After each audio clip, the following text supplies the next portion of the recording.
Alors, ce soir, donc, je suis heureuse d'accueillir Béatrice Quette, diplômée de l'École du Louvre et de l'Université Paris 4 La Sorbonne. Notre intervenante est conservatrice au Musée des Arts décoratifs de Paris, en charge des collections d'art asiatique et extra-occidental, après avoir été responsable des activités culturelles au département pédagogique et culturel du musée. Alors, près de 40 ans passés dans cette institution on fait de cette maison un peu la sienne. Notre intervenante est la spécialiste incontestée des émaux cloisonnés chinois. Nous avons d'ailleurs pu le voir lors d'une conversation céramique en novembre 2022. Béatrice participe régulièrement à des projets internationaux d'exposition et publication. Elle est la co-commissaire d'une exposition en cours actuellement au National Palace Museum de Taipei, Beauty Speaks for Itself, résultant d'un dialogue à trois voix entre le musée des arts décoratifs, la maison Van Cleef et Arpels et le National Palace Museum, près de 4000 visiteurs par jour. C'est tout de même pas mal. Alors, l'exposition s'ouvrira ensuite à Chiayi en janvier 2025. Rappelons également les expositions du Bol en 2022, Japon, japonisme, objets inspirés 1867-2018, c'était en 2018, de la Chine aux arts décoratifs en 2014-2015, tout ça présenté au musée des arts décoratifs, et également cloisonné Chinese Enamels from the Yuan, the Ming and the Qing Dynasties en 2011, présenté au Bard Graduate Center de New York. Évidemment, elle a dirigé les catalogues publiés à cette occasion. Alors, notre intervenante enseigne à l'École du Louvre depuis 1999. Elle est membre du conseil scientifique de l'INHA et rappelons également qu'elle a présidé la Société française d'études de la céramique orientale de 2006 à 2016. Ce soir, donc, Béatrice a choisi de nous présenter une introduction aux techniques de la céramique chinoise et je leur remercie par avance. À toi Béatrice. Merci. Introduction et présentation. Merci infiniment. Je suis extrêmement heureuse de vous retrouver tous ce soir, même si c'est par écran interposé. À la demande de Monique Crick et de Philippe Trong, enfin, de tous ceux qui organisent ces conférences, ainsi que toi, Catherine, et merci de faire toute cette coordination.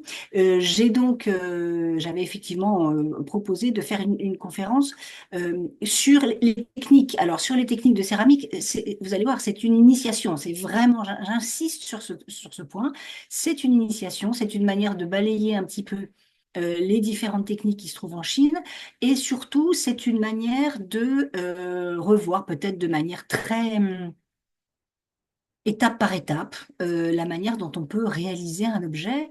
Peut-être que ça va être évident pour tout le monde. J'espère que je vais quand même réussir à vous refaire découvrir ou à vous présenter quelques éléments que vous ne connaîtriez pas ou à faire quelques rappels. Alors, il ne faut pas que je me trompe voilà, je rouvre ça. Il faut que je le mette en plein écran. Alors, pourquoi ça ne marche pas? Est-ce que là, tout le monde voit? Parfait. Bien. Donc, l'idée, c'est effectivement de parler du corps et des décors. Je vais appeler cette conférence finalement les techniques céramiques en Chine, du corps au décor. Et j'ai fait beaucoup des photos que vous allez voir ce soir directement à Tintogen ou dans des musées où je me suis aussi beaucoup servi d'un ouvrage extrêmement intéressant qui s'appelle La porcelaine de Tintogen, savoir-faire et techniques traditionnelles, écrit par Bai Ming et publié par la Revue de la céramique et du verre donc enfin, en France. Et certaines voilà, ce que je n'avais pas pu faire sur place, je l'ai complété par cet ouvrage qui est vraiment un ouvrage remarquable et vers lequel je vous renvoie, en plus d'autres ouvrages dont je parlerai tout à l'heure à la fin. Alors, déjà en introduction, je voulais rappeler qu'en Chine, on trouve trois types de céramique. la terre cuite, donc le terme céramique, je le rappelle, est un terme. Alors, pour certains, vous allez peut-être avoir l'impression que j'enfonce des portes ouvertes, hein, on est bien d'accord, mais c'est l'idée de cette initiation. Donc, j'enfonce des portes ouvertes et je suis ravie de les enfoncer avec vous. La terre, le grès, la porcelaine, de la réfractaire, de cette terre, cette argile la moins réfractaire, vers celle qui est la plus réfractaire. Les techniques de façonnage, rassurez-vous, ça c'est juste un petit résumé, mais après on va voir des images. Les techniques de façonnage d'une céramique en Chine, il y en a plusieurs. Il y a d'abord la main, évidemment, pour les périodes les plus anciennes. Ensuite, il y a le colombin. On va revoir ce que c'est, le tournage, le moulage, le montage à la plaque. Alors, le montage à la plaque, effectivement, je n'ai pas fait de diapositive sur ça. On en parlera très rapidement. Les techniques de décor, il y en a beaucoup. J'ai essayé de les résumer ici. Il y a effectivement tout ce qui est incision et impression. Il y a tout ce qui est peint, tout ce qui peut être également appliqué, tout ce qui peut être chanlevé, tout ce qui peut être en réserve et tout ce qui aussi est couverte par-dessus. Donc les revêtements, voilà, on y vient. Les revêtements, il y en a essentiellement trois. Donc les glaçures plombifères, puis les glaçures alcalines et les couvertes. Chacune, on va le voir, dédiée parfois et liée à une technique particulière pour des raisons techniques, souvent. Alors, si on doit revenir de manière un peu schématique avec quelques images, alors cette conférence n'est absolument pas une conférence euh, qui traitera la céramique de manière chronologique. On va voir parfois des objets anciens, des objets moins anciens, de manière, alors pour les premières bien sûr plus anciens, mais après l'idée n'est pas de faire une histoire de la céramique, c'est vraiment de rentrer dans certaines techniques qui peuvent, voilà, de manière à peut-être vous aider quand vous serez face à ces objets dans les musées ou quand vous les aurez en main, de les revoir peut-être un peu différemment, en tout cas dans leur matérialité, dans leur existence physique et matérielle. Les températures de cuisson de la terre cuite, en général, c'est entre 800 et 1000 degrés. C'est caractéristique d'un objet, une fois qu'il est cuit, c'est que l'objet est relativement, par rapport aux techniques que nous verrons après, du grès et de la porcelaine, peu résistant. Les parois sont poreuses et le tesson, c'est-à-dire le corps, quand il est cassé, n'est pas réellement coupant. Il peut même être éventuellement rayé avec un objet pas forcément l'ongle, mais en tout cas un objet pas forcément très résistant. Là, vous avez deux exemples d'objets qui appartiennent aux cultures néolithiques, donc du 6e, 4e millénaire et 4e millénaire, qui sont des objets qui ont dû être faits à partir d'un objet, d'une masse de terre qu'on a petit à petit mis en forme avec les mains, tout simplement, et qui ont été effectivement, vous le voyez, déjà décorés de manière assez simple mais efficace, avec un outil. Il est bien entendu que ce décor se fait quand l'objet est encore cru, mais non seulement cru, mais pas encore tout à fait sec. Donc on fait l'objet, que ce soit un bol ou la bouteille, cette vaisselle. Une fois que l'objet est relativement un peu séché, il ne faut pas que l'objet soit trop mou non plus, parce que sinon cette pose du décor par les stries croisées ou par ces petits pointe à droite risquerait de déformer, mais il faut quand même que la terre soit suffisamment molle pour pouvoir accepter cette griffure ou cette incision, cette présence d'un outil dans son corps. Une fois que l'objet est séché, on peut ensuite le cuire. Alors évidemment, là aussi, dans ces périodes très anciennes, la cuisson est relativement frustre, c'est-à-dire qu'il s'agit de creuser un trou en général dans le sol, d'y mettre un combustible, le bois, et de mettre les objets à côté et de faire quelque chose de très simple comme cuisson. Alors je ne reviendrai pas sur les différents types de cuisson parce que ça pourrait presque faire un cours, et que je serais incapable de faire d'ailleurs, entier sur ces différentes techniques de four, l'évolution de ces fours et donc évidemment les propriétés de chacun de ces fours. Donc voilà pour la terre cuite. On peut également décorer cette terre cuite. Euh, alors, on fait le décor, là encore, quand l'objet... Alors, il y a deux possibilités. On peut le faire quand l'objet est cru, mais déjà sec, en posant donc une terre de couleurs différentes, très liquide, c'est-à-dire presque une barbotine, plus qu'une barbotine, c'est-à-dire une terre très, très, très, très, très pleine d'eau, qui est liquide et que l'on peut donc étaler avec, en l'occurrence à l'époque, au troisième millénaire avant notre ère, avec une première ébauche de pinceau qui permet donc d'étaler et de tracer les motifs sur la paroi. Et ensuite, on cuit. Voilà la technique du colombin. C'est la technique qui a permis de monter ces formes, c'est-à-dire ce petit serpent, ce petit boudin de terre que l'on a en général roulé entre ses mains ou sur une surface plate et qui permet donc, si on pose le colombin de manière un peu plus grande, ben, d'élargir la paroi. Et si en revanche on le met, comme c'est le cas ici pour la partie haute, de manière plus petite, ça permet donc de resserrer la paroi. On peut également, et c'est le cas pour quelques pièces assez rares d'ailleurs, de la culture de Matayao, composer avec un décor peint et un décor qui a été ajouté à la surface. Alors, le décor appliqué, il a été appliqué quand la terre était encore souple. Il faut à ce moment-là, il s'agit peut-être de tout petits colombins, justement, de tout petits boudins de terre. Il faut en général griffer la terre, donc elle est encore légèrement ferme, déjà ferme, mais pas encore totalement sèche, mettre de la barbotine qui permettra de coller, d'aider à l'adhésion de l'élément qu'on rajoute, et puis ensuite qu'on lisse. Vous voyez, c'est le cas ici, probablement avec soit le pouce, soit le doigt, la main, soit éventuellement un outil. Et ensuite, quand l'objet est sec, on peut poser le décor, et ensuite on procède à la cuisson. Alors, le tournage, avant d'avoir des tours électriques, comme c'est le cas de celui qui se trouve ici, qui a été pris en photo à Tintelgene, dans les fours de Tintelgene, on a eu le prémisse, la tournette, donc une surface qui permet effectivement de faire tourner cette surface et de pouvoir avoir, quand on maîtrise bien le geste, c'est un autre sujet, de pouvoir réaliser des objets ronds et avec évidemment un profil, là encore quand on maîtrise bien le geste, un profil plus régulier. Et vous voyez pour ces très belles coupes, notamment celle du musée Cernuschi à gauche, qui permettent aussi d'obtenir en plus une paroi extrêmement fine, ce qui pour de la terre cuite est une gageure. La terre cuite, c'est l'équivalent du pot de fleurs. Et vous savez que il est très difficile de faire en poterie, en terre cuite, une paroi extrêmement fine sans qu'elle ne se casse. Elle est forcément beaucoup plus fragile que s'il s'agissait de grès ou de porcelaine. Donc ces objets étaient à usage rituel, on ne va pas rentrer dans ces usages, mais en tout cas permettait, grâce à cette tournette, inventée donc à Lanshan, d'avoir ces formes beaucoup plus régulières.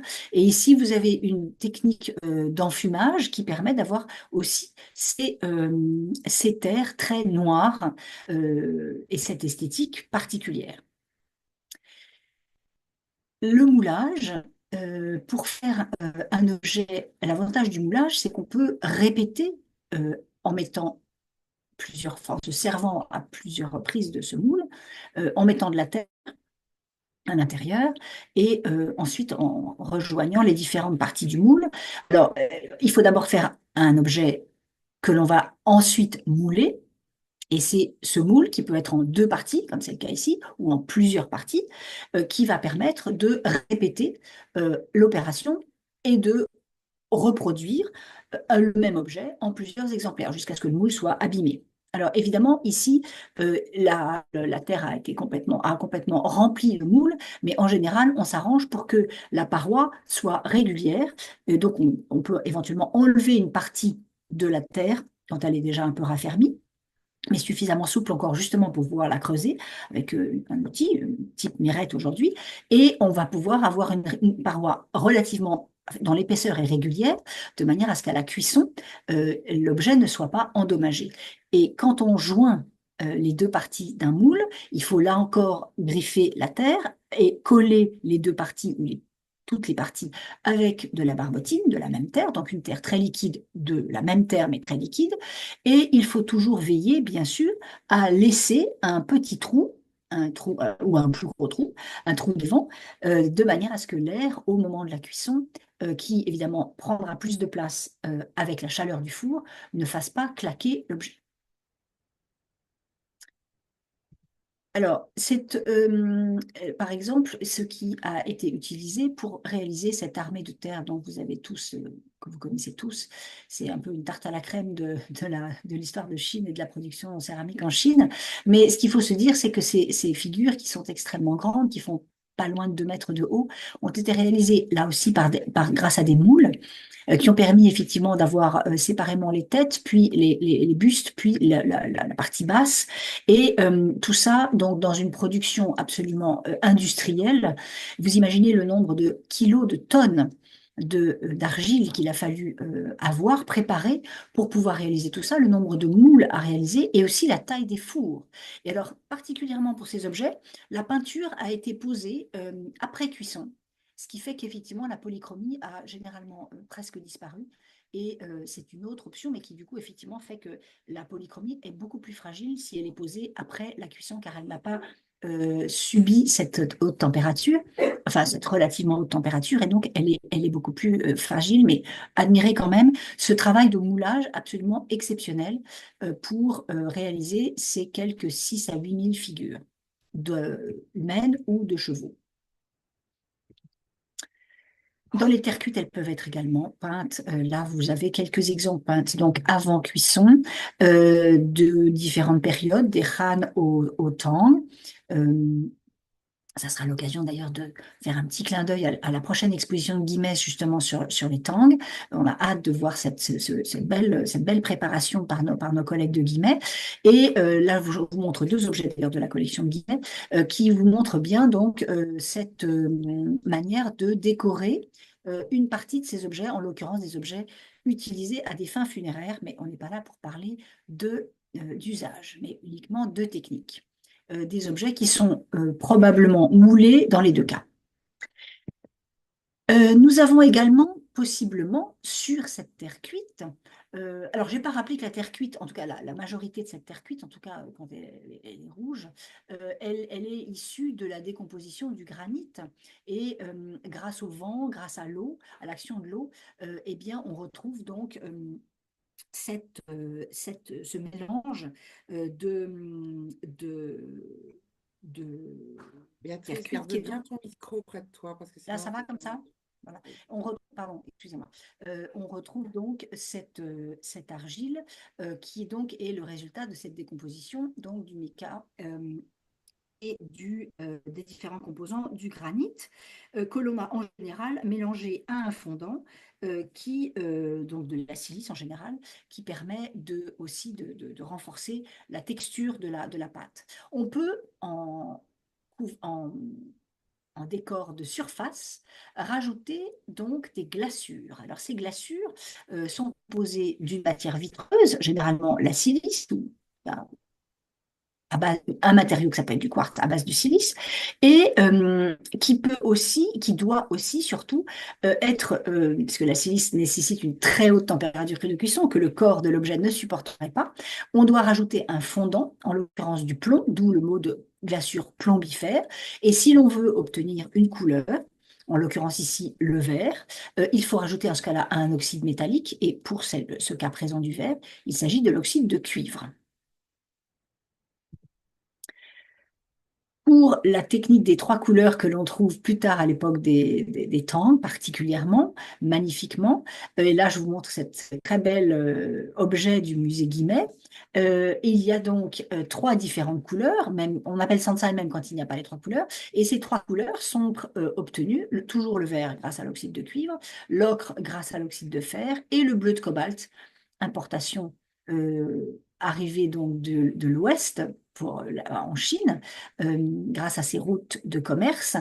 C'est donc l'oxyde de cobalt que vous voyez ici merveilleusement mélangé. Alors vous voyez que l'inconvénient des glaçures plombifères, c'est qu'effectivement, elles coulent beaucoup et quand on veut les limiter à une partie du décor, elles ont tendance à déborder sur les voisins, sur la couleur voisine. Et il faut pour ça soit mettre des petites parois, soit au contraire des incisions pour arriver à essayer de les contenir. Je reprends j'avance peut-être un peu plus vite d'ailleurs. Je reprends la carte de Chine et pour vous montrer ces différents sites. Alors, il y en a énormément en Chine, ça, ce sont vraiment les principaux. C'est une carte qui est sortie du livre de Xavier Besse, La Chine des porcelaines, ce très, très bon ouvrage qui a été fait autour de la collection Grandidier et qui vous montre donc les fours principaux. On va là aborder plutôt les grès. Donc, Ding ici, Zhezhou ici, Yaozhou là, Longtuan est dans le sud. Donc, alors, Yixin, Longtuan et tous les fours de Tian et de Tizhou, donc plutôt au sud. Et on verra plus tard les deux fours de porcelaine. Alors, la température de cuisson à partir, pardon, j'ai mis vert, mais c'est à partir de 1200 degrés pour le grès. La caractéristique de l'objet cuit, eh bien, c'est un objet qui est plus résistant que la terre cuite, mais moins que la porcelaine. Ses parois sont non poreuses et son tesson est coupant. Toutes les productions cuites à haute température ces techniques du grès apparaissent à partir des Shang et, oserais-je dire, la période d'apogée de la production des grès est sans aucun doute les dynasties Song avec cette très grande variété de fours du nord au sud que l'on va rapidement voir ensemble. Alors, donc, je vous ai montré quelques exemples de ces grès. Ce sont aussi des argiles plastiques qui sont mélangées aussi à la silice et à un fondant. Mais dans les températures, donc vous avez compris, sont beaucoup plus élevées et avoisinent, voire dépassent les 1200 degrés. Dans la partie nord de la Chine, on a beaucoup utilisé des terres blanches, kaolinites, assez peu plastiques. Donc vous avez un exemple à droite, par exemple, qui sont cuites à relativement haute température. Et vous voyez, dès la période des Shang, donc vous avez ce très beau vase à droite dont le décor a probablement été moulé et qui était aussi une terre qui pouvait aussi permettre de réaliser les moules, par exemple, des bronzes. La jartsoun à droite, à gauche, est un de ces premiers exemples de grès à couverte, mais là, nous avons eu la chance d'avoir une très belle présentation il y a quelque temps lors de ces conférences de l'ASFECO, donc je ne vais pas répéter cette histoire du grès à couverte. Euh, les décors, on peut les mélanger. Là, vous voyez, j'ai choisi exprès des objets très variés dans leur période, Min Aut Sin. Ces grès de Yixin qui sont si fins, de couleurs différentes, avec cette variété de couleurs qui permettent aussi de jouer avec une production en trompe-l'œil. Mais là, donc le trompe-l'œil, par exemple, en bas, cette très belle théière qui imite l'écorce d'un vieux pin. Et puis, ces grès de Yixing qui peuvent être soit incisés, on va le revoir, soit éventuellement décorés, comme ici, et c'est le cas pour certaines pièces impériales, des mots directement sur la surface de l'objet, voire de dorure. Donc, évidemment, quand il s'agit de faire ce type de décor, il faut le faire quand la terre est encore crue et suffisamment ferme pour ne pas déformer l'objet, mais en même temps suffisamment souple encore pour pouvoir être aisément sculpté ou incisé, comme ici. En revanche, sur cet exemple du musée des arts décoratifs, il faut donc cuire d'abord l'objet, puis poser le décor d'émaux à la surface, recuire une deuxième fois, là ce sont des émaux de petit feu, et puis comme il y a une dorure, il faut procéder à la pose de la dorure et ensuite à une troisième cuisson. C'est un objet que vous pouvez aller voir dans les salles du musée où elle est exposée en ce moment dans le cadre de l'exposition Objets de luxe en Chine. Pour laisser on va voir les différents types de décors, mais il faut parler aussi des différents types de cuisson. Certes, il n'y a pas uniquement la cuisson qui va donner ces différences de couleurs. Il y a également les différents types de cendres qui peuvent être utilisés pour créer la couverte. Mais je reviens déjà au décor. Donc, alors, attendez, parce que là, du coup, je sais j'aime, pardon, les différentes techniques. Donc, il s'agit donc pour les couvertes elles sont composées donc de quartz, de silice ou de feldspath, d'alumine, avec un ajout d'un fondant chaud et ou potasse, puis d'un oxyde métallique pour la couleur, qui peut être le fer, le cuivre, le cobalt, le manganèse, selon la couleur qu'on veut obtenir, et qu'on peut aussi obtenir grâce aussi à des cendres végétales, et selon les espèces de plantes ces différentes oxydes métalliques s'y trouvent de manière différente et donc on obtient des couleurs différentes. La cuisson, le type de cuisson, que ce soit en réduction ou en oxydation, donne également un changement de couleur. Dans le nord, les céladons de Yaojo particulièrement, et c'est l'exemple de droite, la cuisson se fait en oxydation, c'est-à-dire qu'au cours de la cuisson, la limitation de l'oxygène n'est pas faite. L'oxygène rentre régulièrement dans le four et on obtient une couverte qui est des couleurs différentes, mais surtout qui est beaucoup plus transparente, vous voyez, et extrêmement brillante. En revanche, dans le sud, et c'est l'exemple de gauche, encore un exemple du musée Guimet, avec les céladons de Longtuan, la cuisson se fait en réduction, c'est-à-dire qu'on limite cet apport d'oxygène. Alors, pas complètement, parce que sinon on éteindrait le feu, mais on limite cet apport d'oxygène et on obtient à ce moment-là une couverte qui est beaucoup plus satinée, plus opaque, et qui, en fait, est remplie de microbules. Quand on regarde ça au microscope ou avec une loupe, qui effectivement varie, enfin, qui joue sur la diffraction de la lumière et qui donne cet effet satiné. Alors, pourquoi je ne peux pas avancer avec les clichés? Voilà. Les grès, les décors peuvent être moulés, incisés. Alors, incisés, on va continuer avec l'exemple de droite qu'on vient de voir à l'instant. Là, vous voyez que l'assiette a été réalisée.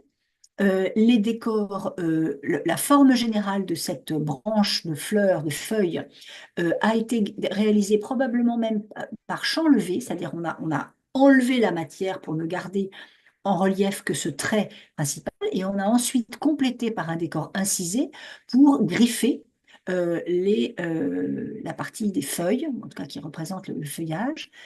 Ici, donc, toujours quand l'objet est cru et pas encore complètement sec. De la même façon, à gauche, avec ces fours de Ding et ce bol donc issu des fours de Ding, de l'époque des Song, on a réalisé l'objet. Il a été enfin, placé dans un moule, et on a mis un moule à l'intérieur avec le décor gravé si on veut l'avoir en relief dans la version imprimée, ou à l'inverse en relief si on veut l'avoir en creux dans la version que l'on veut définitive. Et on a bien sûr maintenant beaucoup trouvé ce matériel archéologique dans les fours depuis quelques dizaines d'années. Ces objets ont souvent été délaissés et aujourd'hui maintenant, évidemment, sont d'un grand intérêt pour connaître et mieux comprendre les différentes techniques. Donc voilà deux objets, l'un en creux, l'autre en relief, qui permettent donc d'obtenir ces décors, là encore, en plusieurs exemplaires. Alors évidemment, tout le talent de l'artisan consiste à bien poser le moule de manière à ce que l'impression se fasse de manière régulière, et ce qui vous explique que parfois, là vous avez un décor extrêmement bien posé, mais qui explique parfois que sur des objets moins beaux, vous aviez parfois le décor est très lisible à certains endroits et beaucoup moins parce que la pression s'est moins bien faite sur d'autres endroits. On peut également réaliser des décors en réserve. Alors, là, le décor, vous voyez, a été moulé à la surface de l'objet. Ensuite, ces médaillons ont été badigeonnés à l'oxyde de fer, puis protégés au moment où l'on va poser la couverte, c'est l'adon, de telle sorte que ces parties-là soient protégées. Et au moment de la cuisson, cette protection disparaît. Et à ce moment-là, on a une réaction, le fer évidemment réagit, et on a un décor à la fois en relief, mais en réserve. À l'intérieur, on va voir un autre type de réserve tout à l'heure avec le système du pochoir dans le sud. À gauche, vous avez ici un autre type de décor qui est celui de l'éclaboussure et qui permet donc sur la couverte céladon d'avoir éclaboussé de l'oxyde de fer qui lui supporte aussi cette haute température de cuisson. Donc là, on est d'accord qu'on a un objet qui est réalisé en grès, qui est séché. On pose la couverte, voire plusieurs couches de couverte quand on veut avoir une couche plus épaisse, notamment à l'antuane, c'est une chose qui est fréquente, on le sait. Et ensuite, on éclabousse avec on pose cet oxyde de fer sur la surface et ensuite on cuit une seule fois et on a, si tout va bien, on a cet objet à la sortie du four. Je dis bien si tout va bien parce que évidemment, les accidents arrivent à chaque étape et on va en envisager quelques-uns tout à l'heure. Ah, pardon. Donc les grains couverts, voilà, je vous parlais des éclaboussures. Les éclaboussures, on les connaît aussi bien pour les fours dans le nord de Thun, de Thunyao, avec cette couleur bleue très particulière, bleutée et vert bleuté, et qui peut s'accorder, s'accommoder parfois aussi, se composer avec des éclaboussures d'oxyde de cuivre, cette fois pour obtenir ces couleurs roses très fortes ou violacées qui vont tant inspirer les céramistes de la fin du 19e siècle en Europe, quand on découvrira ces différentes couvertes et surtout celles qui seront faites à l'époque des Tsin. Et vous voyez aussi que selon les lieux, vous avez, alors ça je ne rentrerai pas dans les détails des recettes, d'abord j'en serais bien incapable, et que selon les lieux, là vous avez un exemple des fours de Digne au nord, où vous voyez que le corps est dans une terre, justement, un fameux grès porcelaineux. Alors on va pouvoir revenir sur ce terme de grès porcelaineux juste après, qui va donc vous montrer que donc ce grès d'origine kaolinite, donc très blanc, dépourvu de fer, a été couvert d'une couverte saturée en oxyde de fer, qui est donc très très brune, et cette idée de grès porcelaineux est une histoire de définition. Donc, c'est-à-dire que pour les Occidentaux, ça n'est pas de la porcelaine. Pour les Chinois, certains cas de cette production très tôt, donc avant le XIIIe siècle, peuvent être considérés comme les prémices de la porcelaine, mais ça, c'est encore un problème de définition. Donc, vous voyez que à Ding, les coulures se sont arrêtées relativement nettes, mais qu'à Tunyao, ces coulures sont beaucoup plus marquée et la couverte est beaucoup plus fluide au moment de la cuisson à Thun, dans les fours de Thun. Et vous voyez que si elles sont très fortement marquées par une goutte très large et une sorte de bourrelet très large en bas, au contraire, la couverte s'est très fortement affinée au moment de la cuisson sur les parties saillantes supérieures comme les bords et comme enfin, la lèvre, ou la lèvre du bol ou les bords de cette soucoupe. Donc ça, ce sont aussi des caractéristiques de chacun de ces fours qu'il faudrait envisager. Dans la version chargée en oxyde de fer, je vous montre donc c'est à la fois ces gouttes d'huile avec un exemple du musée Guillemets, donc de Chine du Nord, qui vous montre donc à un moment de la cuisson, au-delà de 1250 degrés, vous avez cet oxyde de fer qui forme des petites perles argentées à la surface, enfin perles plates, mais argentées, ronds à la surface de la couverte.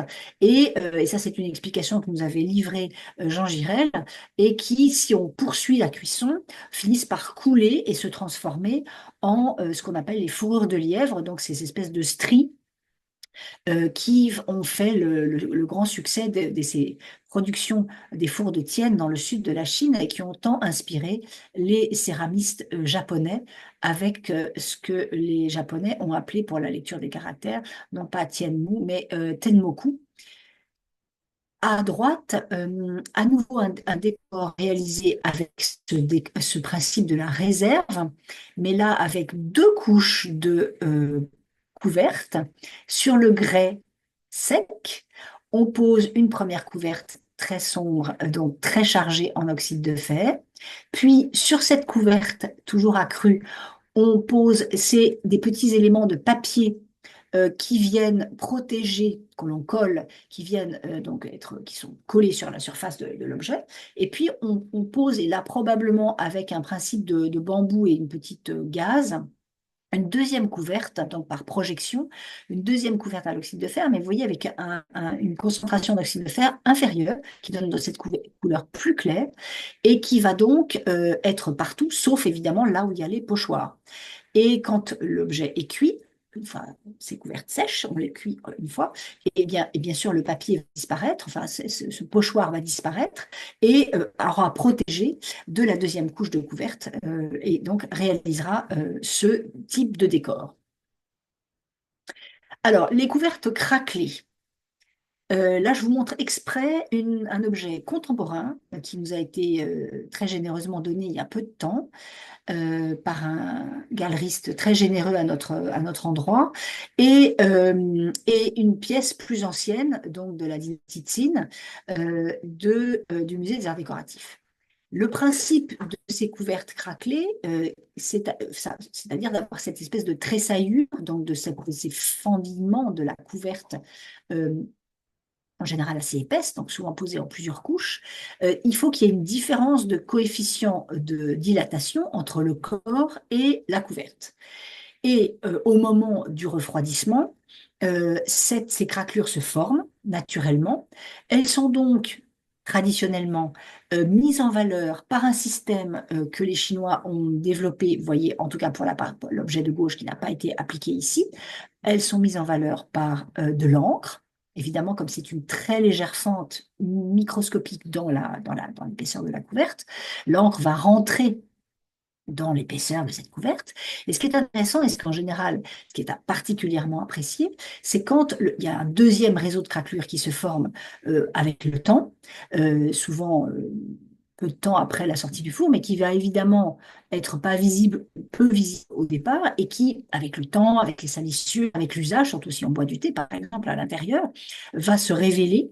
Et c'est donc ce double réseau de craquelures que vous voyez ici, avec un réseau noir et un réseau marron clair, beige clair, ce double réseau qui va particulièrement être apprécié par les traits. Alors, bien sûr, avec ce genre d'objet, il y a énormément de casse à la sortie du four, parce que justement, souvent l'objet casse. Alors moi, j'ai eu l'exemple avec un objet contemporain. L'objet a cassé un jour exactement le long d'une fente.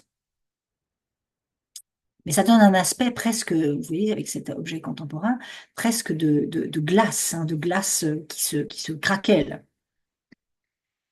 Les décors de Tsujo sont pour le coup aussi des décors peints dans le nord de la Chine. Alors, ces grès de Tsujo sont faits avec un grès qui est une terre qui est très grise. Et les objets ont souvent, enfin, ont généralement été couverts d'une argile ivoire qui permet de offrir une surface plus blanche, plus facile donc à décorer, et qui a souvent été peinte à l'oxyde de fer à gauche, puis éventuellement avec une couverte transparente, puis cuit ensuite. Ou bien avec des émaux sur couverte, donc deux petits feux, donc cuits en deux temps. Un premier temps pour l'objet et cette terre blanche, et puis dans un deuxième temps, et avec une cuisson inférieure, avec ces émaux, donc deux petits feux. Et là, vous avez parmi les premiers exemples de ces émaux de petits feux.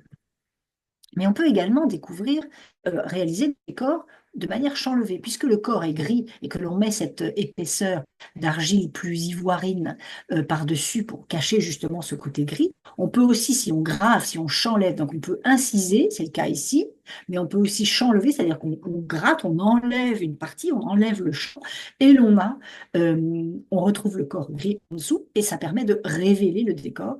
Et donc, finalement, on se sert de cette sous-couche grise pour mettre en valeur le décor incisé ou chanlevé.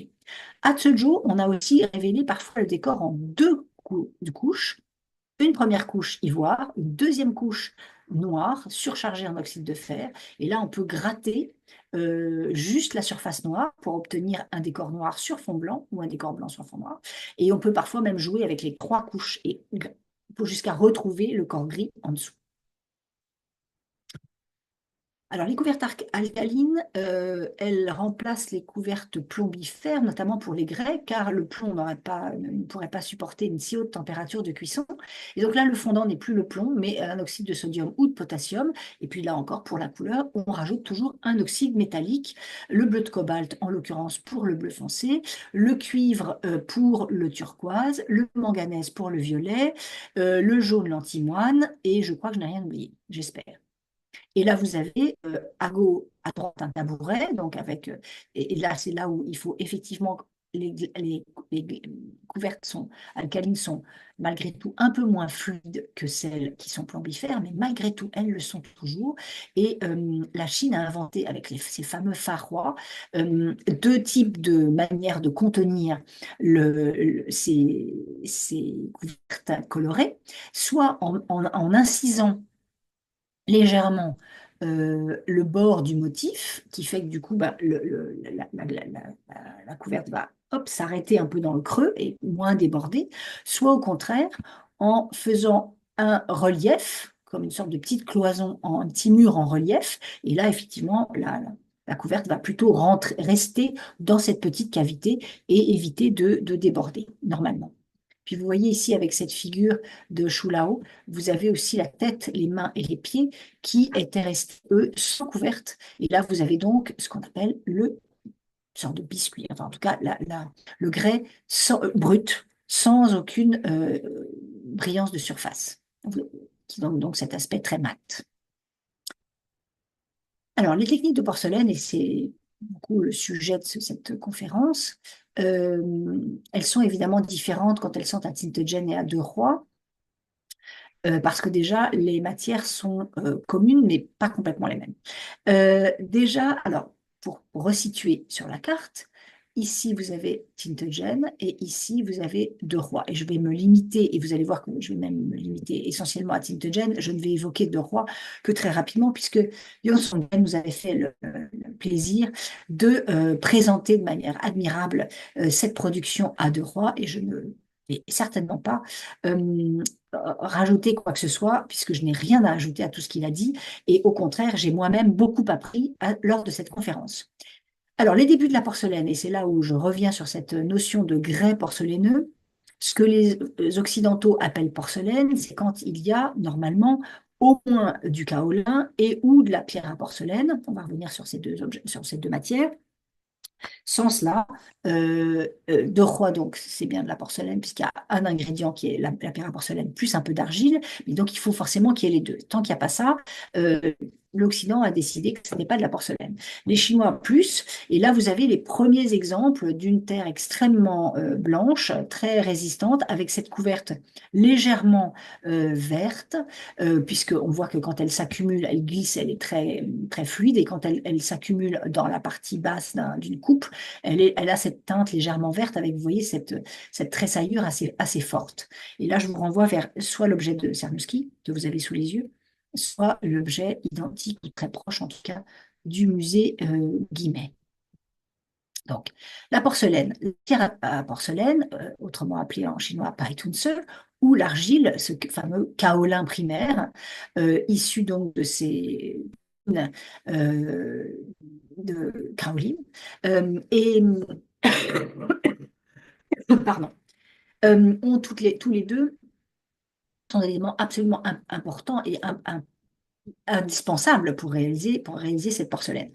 Les deux sont assez peu plastiques, mais l'un impose une cuisson assez faible, 1150 degrés environ. C'est le Paitunse, qui est essentiellement finalement composé de feldspath, et l'autre, assez peu plastique aussi, mais avec une cuisson extrêmement élevée, qui sera rabattue, rabaissée quand on va mélanger les deux, euh, euh, pour justement permettre d'être possiblement cuite à une température plus facile à obtenir, en général 1300 degrés. On va y revenir. Ces porcelaines à Tintogen, il faut bien sûr préparer, alors là je vous le montre à partir des photos que j'ai faites à Tintogen, il faut préparer d'abord cette pierre à porcelaine. C'est donc une pierre, donc aller chercher, extraire hein, dans la montagne, qu'il faut ensuite réduire en poudre grâce à ces moulins dont vous avez une image à gauche, ces moulins à eau d'ailleurs. On va ensuite nettoyer cette poudre obtenue de des impuretés type cailloux, sable, etc., dans ces bassins, euh, dans plusieurs bassins. Donc on va avoir une terre saturée d'eau, mais qui va se nettoyer au fur et à mesure. On va ensuite enlever une partie de cette eau pour avoir cette pâte blanche qu'on va déshydrater, et puis on va traiter cette terre, on va la stocker en galettes. Alors, à l'origine, c'était des petites briques, hein, d'où le nom Pie-Tunce. Mais là, voilà, à Tintogen, on les a aussi euh, traités en gros galettes comme ça, qui vont sécher et qui vont ensuite être remouillés pour être mélangés au kaolin. Euh, Quant au kaolin, on va le préparer, donc on va l'extraire c'est une argile blanche, donc on va l'extraire de la montagne et on va lui aussi lui faire subir un traitement par lévigation à travers plusieurs bassins qui permettront, là encore, de le débarrasser de ces impuretés. Le sable, bien sûr, les graviers, mais également les différents oxydes, et notamment l'oxyde de fer, mais qui finira par être complètement éliminé grâce au principe de l'aimant. Alors voilà la barbotine donc de kaolin tamisée, et en général on met un aimant au milieu, trappe les différents le reste qui n'aurait pas été éliminé d'oxyde de fer, de manière à ce que ça ne vienne pas ruiner la blancheur de la porcelaine.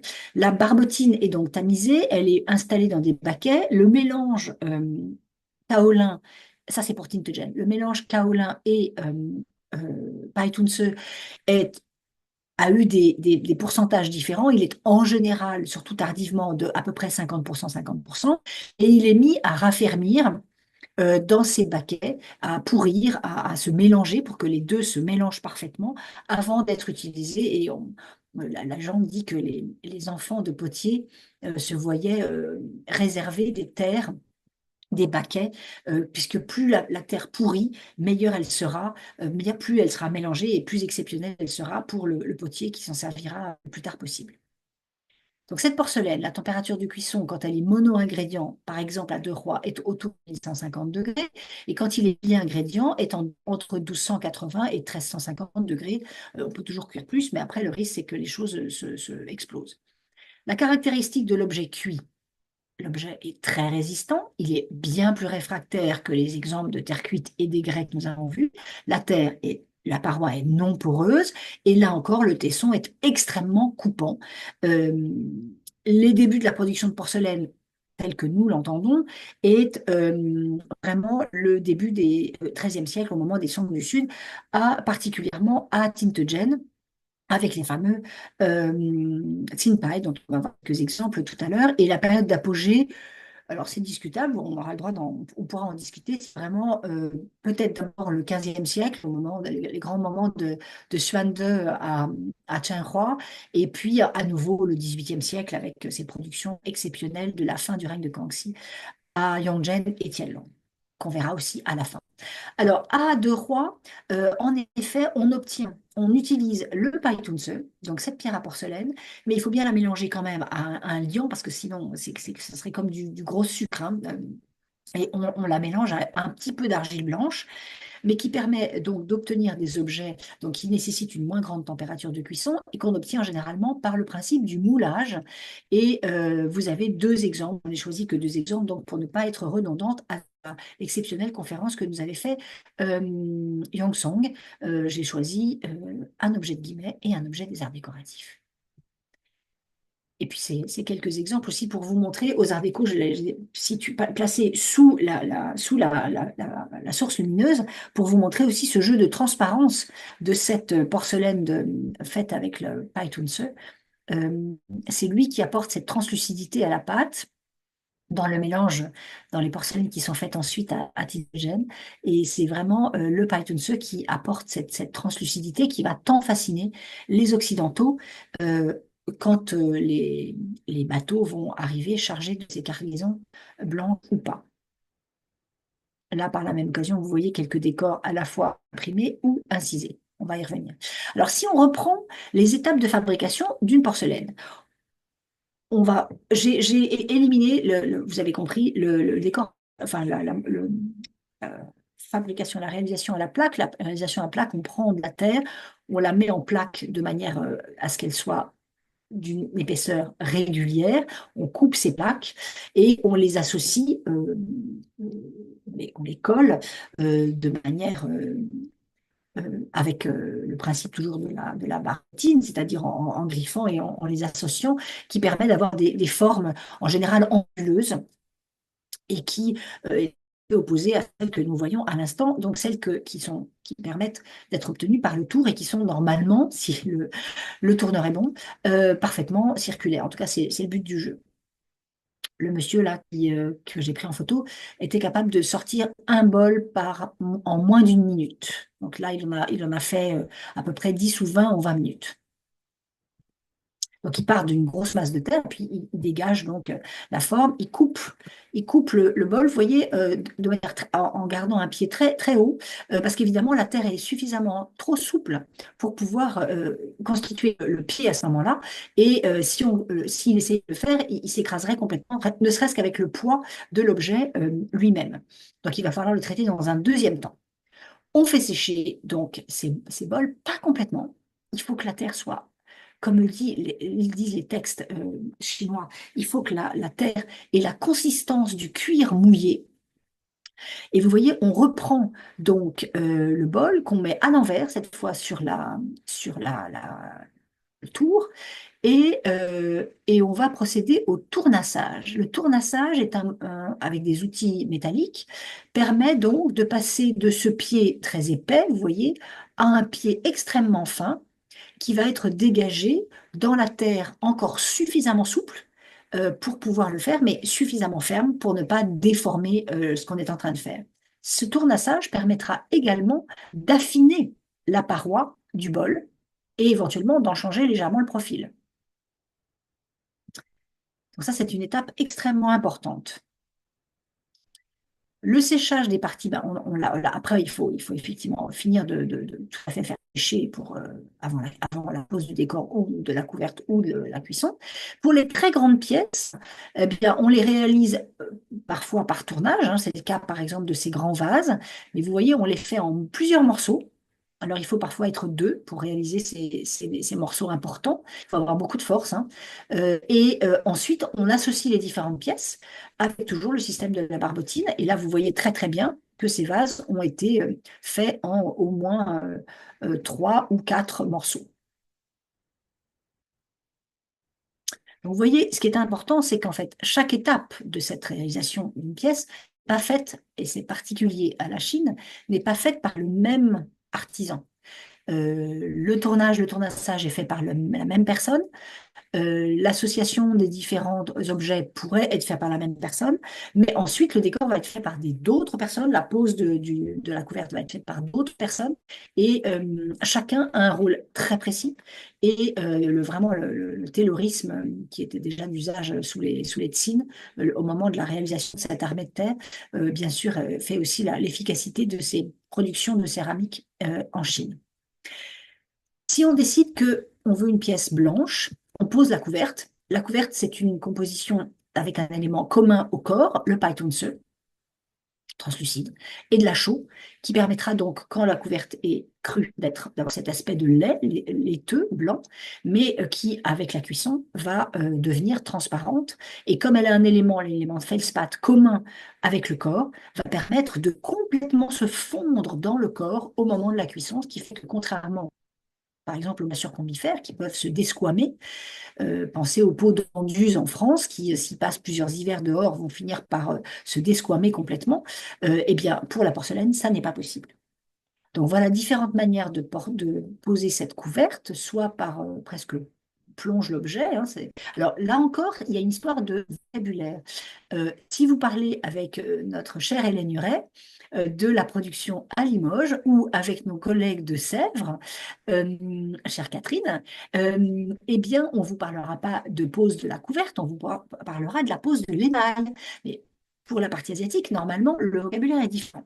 Donc là, je parle bien de la couverte, ce qui est l'équivalent de l'émail, enfin de certains émaux, donc de cette surface transparente qui va subir aussi, et ça c'est une particularité de la Chine et une différence avec l'Europe, notamment avec les productions françaises, il n'y a pas de cuisson de dégourdi. On pose la couverte sur un objet qui est cru, qui n'a pas subi une première cuisson, dite de dégourdi. Euh, et on va cuire une seule fois à 1300, au-delà de 1300 degrés. Alors voilà, la pose de la couverte, elle peut se faire aussi par soufflage, hein, à travers soit un bambou ou là de l'aluminium avec une petite gaze pour les objets les plus précieux, soit aujourd'hui de manière plus industrielle au pistolet électrique. Alors, donc, il y a une première cuisson, haute température. Là, je vous ai montré un four avec une coupe de four que j'ai emprunté à l'excellent livre Chinese Ceramics de Rosker, et qui va permettre donc de mettre les objets dans des casettes pour les protéger en cas d'accident et des coups de feu, et qui va permettre donc au-delà de 1300 degrés. Donc, on charge le four, la cuisson démarre. Une fois la cuisson terminée, elle peut durer plusieurs heures, hein, voire plusieurs jours. Une fois la cuisson terminée, on attend que le four refroidisse. Il n'est pas question de l'ouvrir, ça ferait tout claquer. Et voilà un exemple de four de Kintogen avec ses casettes empilées. Et donc, une cuisson dure plusieurs jours, en Chine comme en France. Et alors là, c'est de la vaisselle contemporaine. Ben, on obtient de la vaisselle blanche, brillante, voilà, avec cette couverte transparente. On peut décider, avant de poser la couverte, de mettre un décor, mais un décor qui devra supporter cette température haute de cuisson. Et là, alors, on peut aussi mettre un décor incisé. On revient sur le même principe que le grès. Là, vous avez des exemples de fameux tinpai, des blancs bleutés et non pas les bleus et blancs. Vous voyez que la partie qui n'a pas été couverte par la couverte, cette couverte qui donc a encore cette tonalité très légèrement bleutée, hein, à l'époque des Song et des Yuan, la partie qui n'a pas été couverte prend cette teinte très légèrement rosée. Et là, vous avez un décor ici, par exemple, qui est moulé. Donc là, on revient sur les techniques qu'on a vues tout à l'heure pour les grès, notamment avec les décors céladons.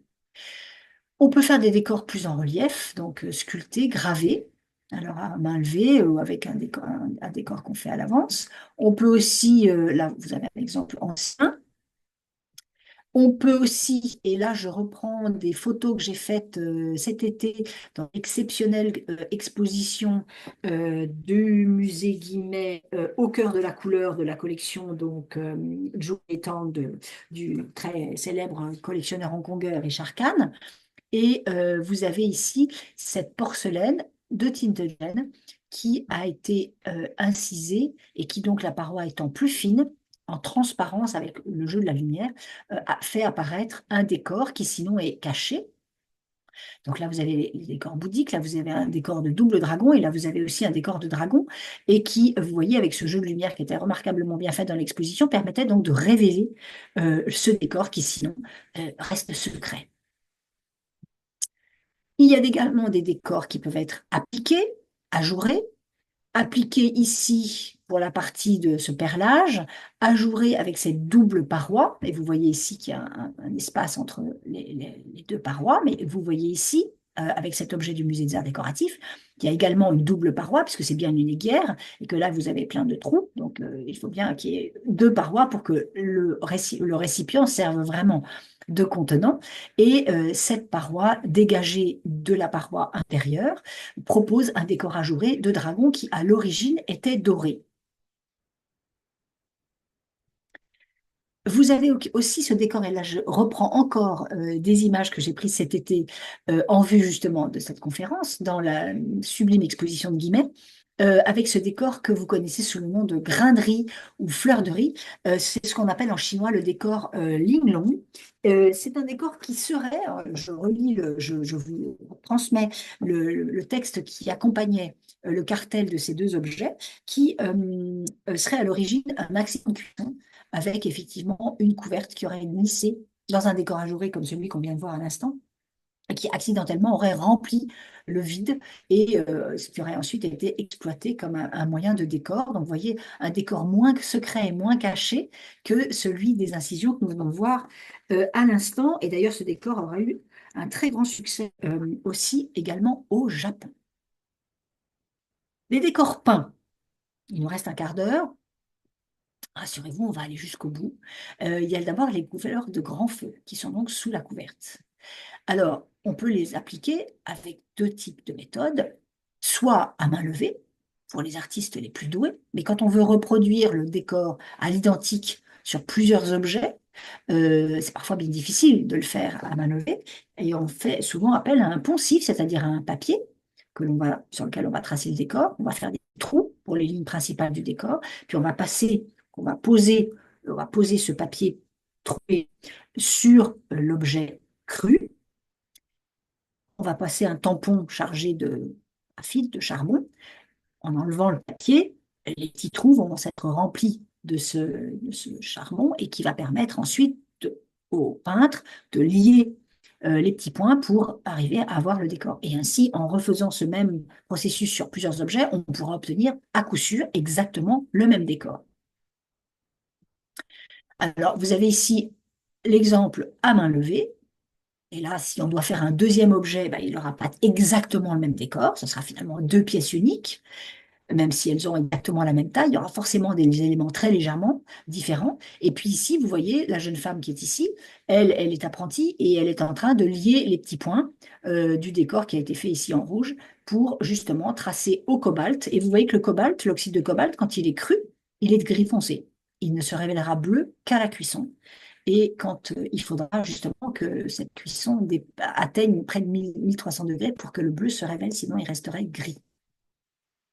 Il ne faut pas croire que les pinceaux qui sont utilisés par ces artisans et ces artistes soient ceux du calligraphe. Ce sont des pinceaux qui sont spécifiquement conçus pour justement absorber une matière plus épaisse que l'encre, ces oxydes, une sorte de barbotine chargée en oxyde métallique, et qui permettront donc d'avoir ça c'est l'effet cartouche, c'est l'effet réservoir du pinceau, et qui permettra au peintre sur porcelaine de pouvoir faire un trait continu sans avoir à retremper son pinceau toutes les 5 minutes. Donc là aussi, l'art du pinceau est un élément important et lié au succès et à la réussite de ces décors. Donc voilà les objets terminés. Avant cuisson, on met au four et voilà comment ça sort. Euh, dans des fours plus ou moins grands selon la taille de l'objet, vous l'avez compris. Quand il s'agit d'objets aussi grands que la dame qui était là à côté, eh bien, il faut des fours qui soient tout à fait imposants. Alors, c'est des fours à gaz, fours électriques aujourd'hui, mais quand il s'agissait de fours à bois, vous imaginez bien que ces cuissons, il fallait les mener avec ces petites horloges ou ces petites pendules qui permettent, témoins, qui permettent de savoir que quand elles fondent à une certaine température, c'est qu'on a atteint, enfin, quand elles fondent, elles ont atteint une certaine température et qui permettaient comme ça de suivre la cuisson. Et ça, ce sont des artisans différents qui, bien sûr, s'occupaient de charger les fours et de mener les cuissons. Donc là, on a un objet où on a posé le bleu de cobalt. Et pardon, j'oubliais, avant de cuire, on pose la couverte. Donc on pose cette matière laiteuse qui sèche sur l'objet cru. Et une fois qu'on sort du four, en une cuisson, voilà ce que ça donne quand tout est réussi. Ce que ça donne quand tout est très très réussi. Deux objets iconiques. Donc on peut obtenir les décors soit en bleu sur fond blanc, soit en réserve, comme le très célèbre Mapping Yuan de Guimet. On peut aussi utiliser un autre oxyde métallique qui est l'oxyde de cuivre, qui va donner cette couleur rouge à haute température comme ça, mais qui est beaucoup plus sensible à la température et qui, contrairement au cobalt, va brûler assez vite, soit qu'on en ait mis trop, soit que la température brusquement dépasse, mais parfois de quelques dizaines de degrés. Ce qui fait que ce rouge de cuivre qui va être très utilisé au début des mines va des décors comme celui-ci ou pour des décors, des couverts monochromes, va être moins utilisé que le cobalt, qui était plus facile à utiliser. Là, vous voyez qu'il y a des petits endroits brûlés. Le cuivre a trop subi de température.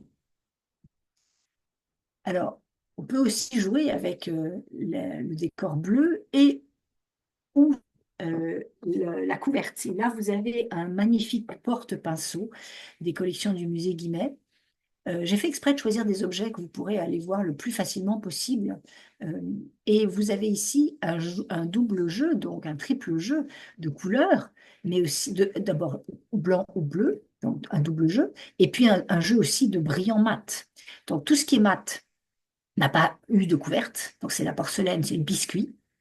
Et puis les parties bleues ont été couvertes, elles, de cette couverture. Donc, elles sont à la fois bleues et brillantes, et entre, vous avez aussi le blanc avec cette partie brillante. À partir des mings, on va réussir à moduler cette intensité du bleu de cobalt et à arriver à avoir des sortes de décors presque au lavis, comme on pouvait le faire avec le lavis d'encre sur du papier ou sur de la soie. On arrive à faire presque la même chose sur la porcelaine et à varier donc les couleurs du bleu. Et vous voyez avec là encore un très bel exemple du musée Guimet, ce très beau décor bleu très intense du dragon qui se détache sur ce fond de vagues extrêmement raffiné et délicat. Et alors, ce qui est intéressant, c'est quand vous prenez des détails de ces porcelaines, de ces décors en bleu sous couverte, souvent, si vous regardez votre détail, vous dites, ah bah tiens, j'ai fait une photo qui est un peu floue. Pourquoi? Parce qu'en fait, ce bleu, comme il a été posé sur la pâte crue, la terre, évidemment, a joué le rôle de buvard. Donc, le cobalt, il va pénétrer, il va avoir un côté comme ça, un peu buvard, comme si vous écriviez avec un stylo sur un buvard. Ça fait à peu près le même effet. Et donc, évidemment, bah, cet aspect légèrement flou est donc révélateur de ce décor qui s'est donc complètement, qui est rentré dans la pâte. Vous voyez aussi une spécificité du décor des débuts des mines, c'est parfois cette reprise de certains éléments du décor avec un bleu de cobalt plus intense, par petits points comme ça, typique de l'époque de Suande, qui va permettre de créer une sorte de relief dans le bleu. Donc là, je viens de vous montrer le bleu clair sur le bleu foncé ou le bleu foncé sur le bleu clair, mais dans le bleu foncé, vous pouvez aussi avoir des parties presque noires avec ce petit pointillisme qui sera d'ailleurs repris euh, à l'époque de Diogène. Et là, vous avez des exemples à la fois à Guimet et aux arts décoratifs que vous pouvez aller voir où vous retrouvez très précisément cette technique de petits points comme ça qui rehausse certaines parties du décor. Ça, c'est un détail d'une très belle gourde de Guimet. Alors, la marque impériale, elle est souvent justement placée, faite au bleu de cobalt sous couverte.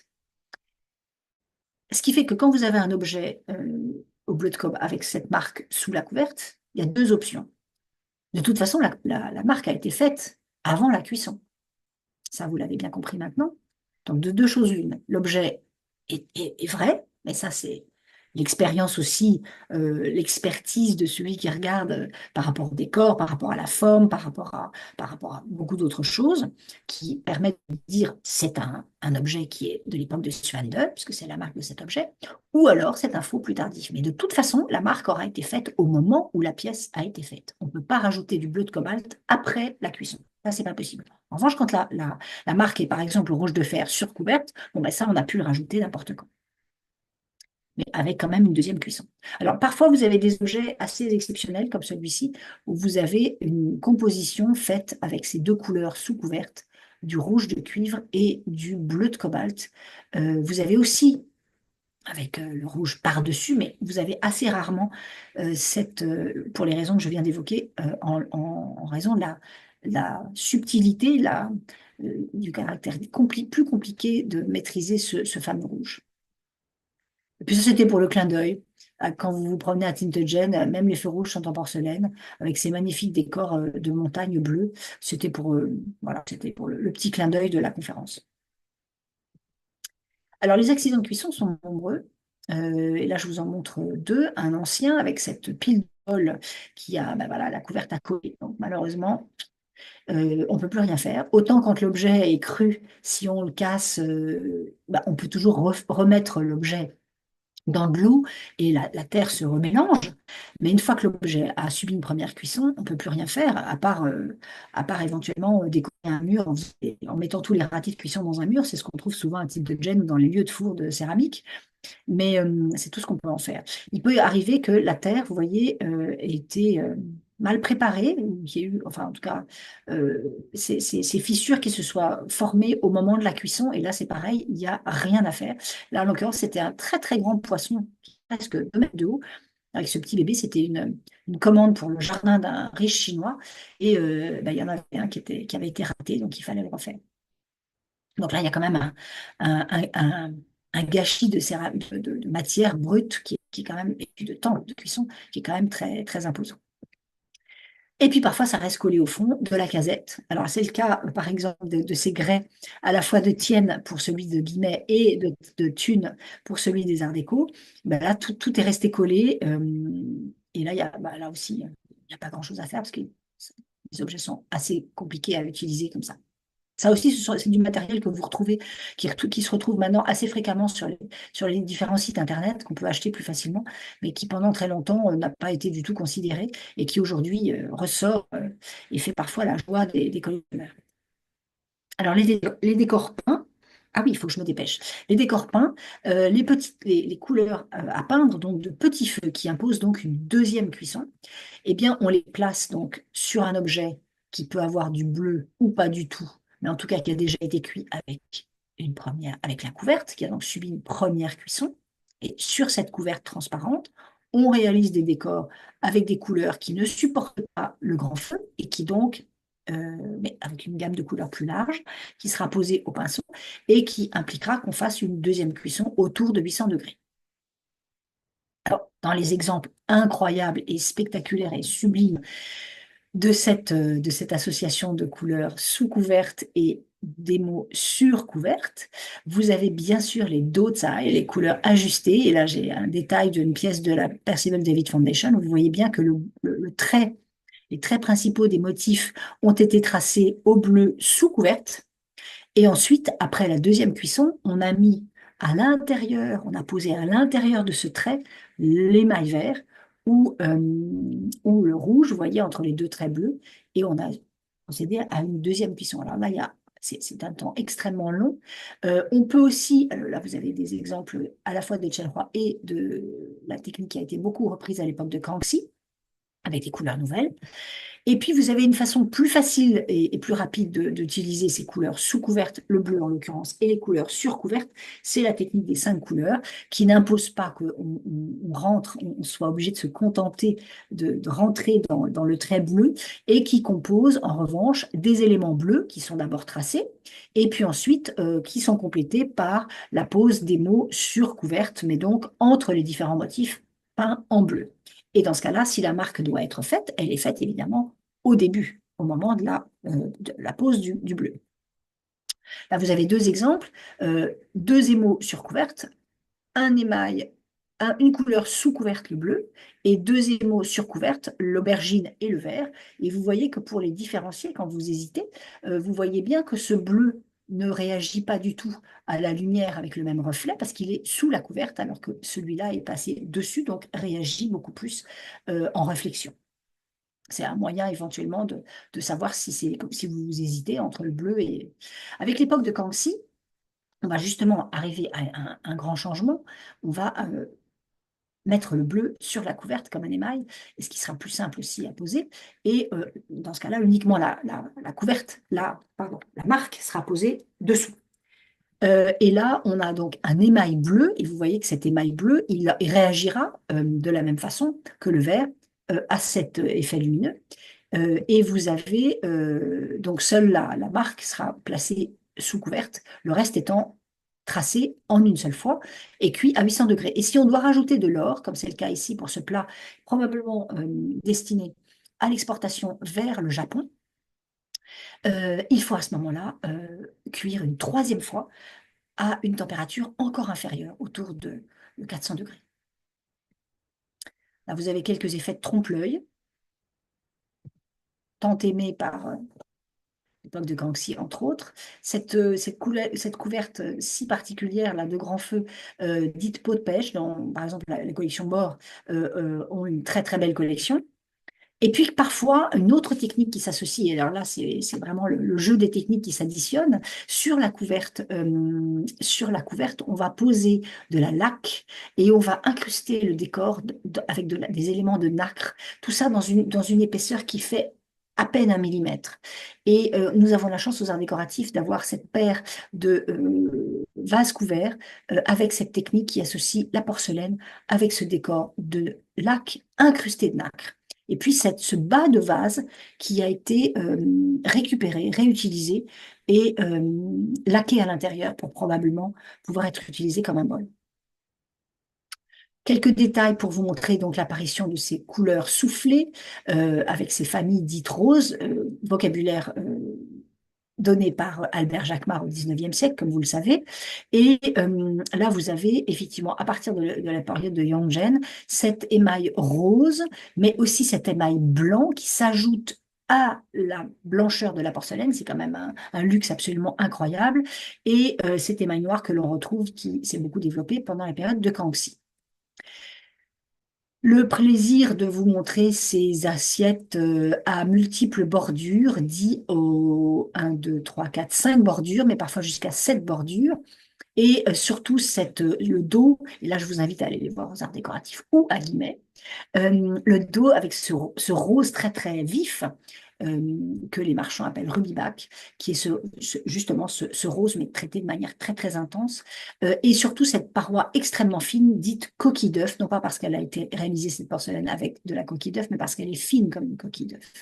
Donc voilà des exemples anciens et contemporains, anciens pour la petite tasse et sa soucoupe du règne de Yongen, et récents avec ce très beau bol réalisé par la maison Shangxia, le bol Echo, qui, vous voyez, joue sur cette transparence avec notamment le décor que l'on voit en transparence, qui se révèle en transparence et qui fait que quand on le tape sans bague fait en plus un bruit d'écho, presque de cloche, d'où le nom de cet objet.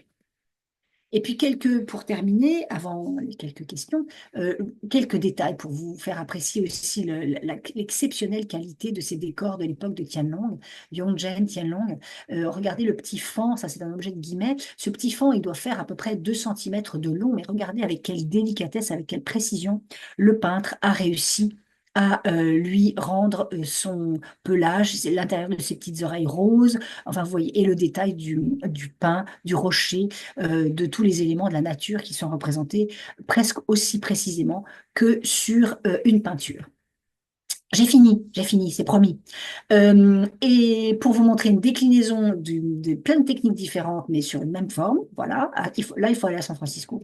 Et puis pour terminer, vraiment, 2 dernières diapositives. Une avec cet effet de trompe-l'œil de l'époque de Tianlong, où vous voyez que le décor sous couverte bleue a été fait partiellement, mais qu'on a rajouté ce décor démo sur couverte avec cet effet de trompe-l'œil, comme si un textile avait été noué à la surface de l'objet. Ça, on ne peut pas faire plus exceptionnel que ce genre de choses. Et aussi, avec cet exemple de guillemets de mille fleurs, et pour vous le faire apprécier encore plus, voilà un détail qui vous montre le très grand talent aussi de ces peintres et la très grande technicité de ces peintres sur porcelaine de Tintogen. Et pour finir, voilà. Donc, j'espère que ce parcours très rapide et peut-être très simpliste, pour en penser certains, vous aura malgré tout plu.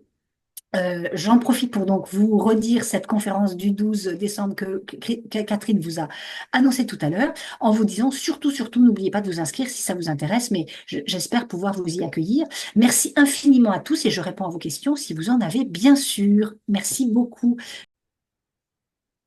Oh, merci, chère Béatrice, merci pour cette fantastique intervention érudite et à la fois didactique. Alors, c'est beaucoup de questions, un grand nombre de remerciements. On avait même ce soir présent Antoine Delbis, qui est le chimiste honoraire de la Manufacture de Sierre, et qui dit avoir 2000 questions à te poser. Donc, on va Merci beaucoup de commencer sa par les présence. Je premières suis très touchée.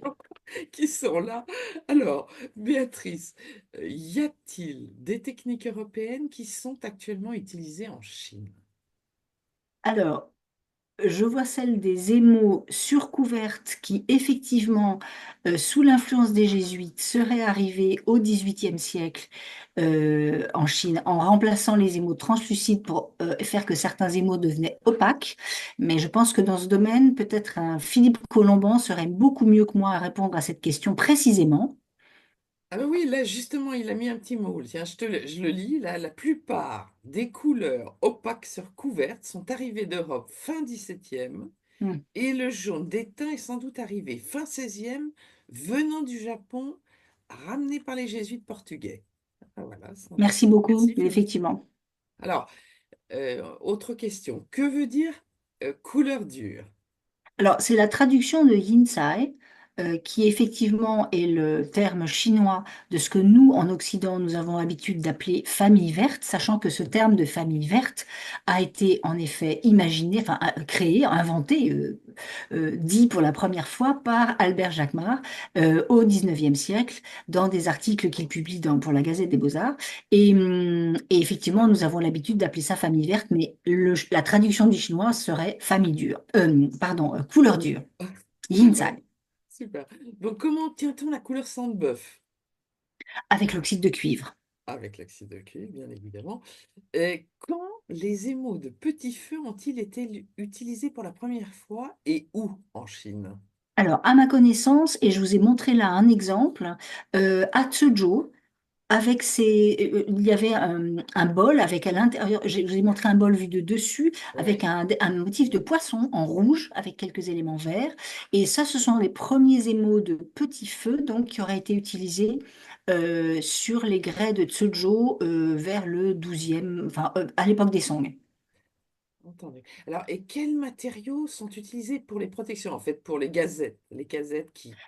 Alors, les casettes, il faut qu'elles forcément elles soient en terre très réfractaire. C'est un grès très réfractaire C'est un grès très, très réfractaire, oui, donc qui permet de cuire pour qu'elles puissent très haute évidemment température supporter les très hautes températures de cuisson, que ce soit du grès ou de la porcelaine à l'intérieur. à l'intérieur. Mais écoute, Béatrice, je crois que ça sera tout pour ce soir. Et nous te remercions encore pour cette formidable intervention, extrêmement technique, mais extrêmement précise et qui nous permet de bien resituer chaque élément. Quand on ira voir toutes ces pièces, eh bien, on regardera tous les détails. Et je suis sûre que ce que tu nous as dit nous aidera beaucoup à nous repérer. J'espère. Merci, Merci beaucoup en tout merci cas. Béatrice, Merci et beaucoup à tout rendez-vous le donc monde. lors de l'intervention de Thierry Daman le 12 novembre. Et n'oubliez Merci pas de vous Béatrice. inscrire. N'hésitez pas à vous inscrire, bien entendu.